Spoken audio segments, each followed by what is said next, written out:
Hi everyone, welcome back to my channel. My name is Harshita और आज के video में हम बात करने वाले हैं about the books that you should study to get a good rank in IIT JAM examination. Now before I go ahead, a very common question which is asked is that क्या हमें books पढ़ने की ज़रूरत हो है? क्या हम सिर्फ नोट्स पढ़ के एग्ज़ाम क्रैक नहीं कर सकते? The answer is no.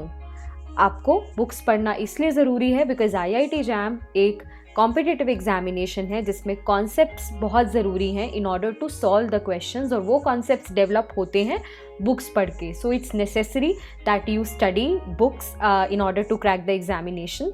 Now without any further delay, let's get started.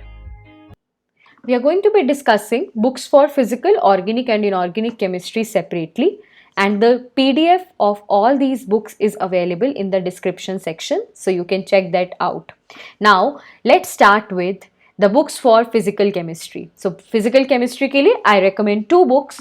One is Principles of Physical Chemistry by Puri Sharma and Pathania, and the second is Physical Chemistry by Peter Atkins. So concepts के लिए I think Peter Atkins is a great book to develop your concepts, and numericals practice के लिए Puri Sharma Pathania is a good book. Puri Sharma Pathania में जो theory है वो भी एक अच्छे लेवल की है.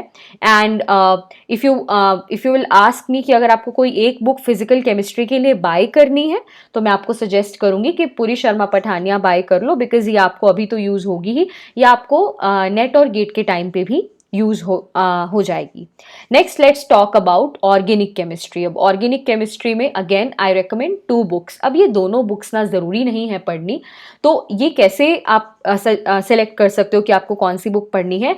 So first book is organic chemistry by Clayden, जो कि सबसे स्टैंडर्ड बुक है अगर मैं बात करूँ ऑर्गेनिक केमिस्ट्री की, and one of the best books. IIT JAM में बहुत बार डायरेक्ट क्वेश्चंस क्लेडन से पूछे जाते हैं, so it's a must read book अगर आप JAM के लिए प्रिपेयर कर रहे हो. ओके, बट इसकी लैंग्वेज कभी कभी कुछ स्टूडेंट्स को जो है वो टफ लगती है, तो मैं उन स्टूडेंट्स को सजेस्ट करती हूँ कि आप पॉला ब्रूस से स्टार्ट करो. और भी बहुत सारी अच्छी अच्छी बुक्स हैं मार्केट में अवेलेबल, जैसे मॉरिसन बॉयड हो गई, फेनार हो गई, बट बहुत सारी बुक्स से पढ़ के एडवांटेज नहीं होता है. It's better to read from one single book and read it again and again. So I will suggest क्लेडन.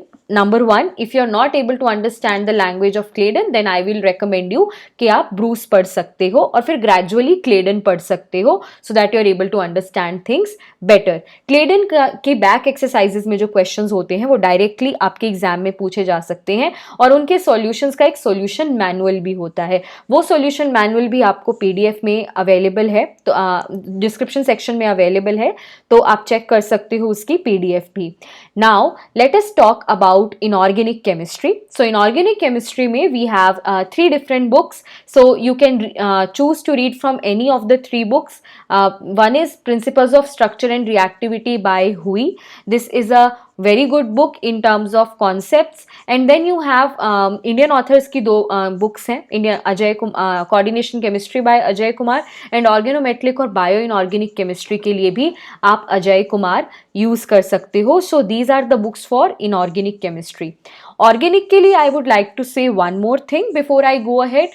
So there is this chapter called biomolecules. तो आप biomolecules के लिए I will recommend you that you study from Bruce, because Bruce में biomolecules बहुत अच्छे से given है. Now coming back to inorganic chemistry, a lot of you might find it a little tough to do main group elements, because इन सभी books में ना main group elements बहुत ज़्यादा दिए होता है, बहुत ज़्यादा content दिया होता है, तो आप अपने सिलेबस से स्पेसिफिक कंटेंट जो है वो पढ़ सकते हो from these books. And the most important, और ये before going to any standard books पढ़ना लाइक क्लेडन, एटकिंस बहुत अच्छा है, but before going to these books, you know what is the most important thing that you should do?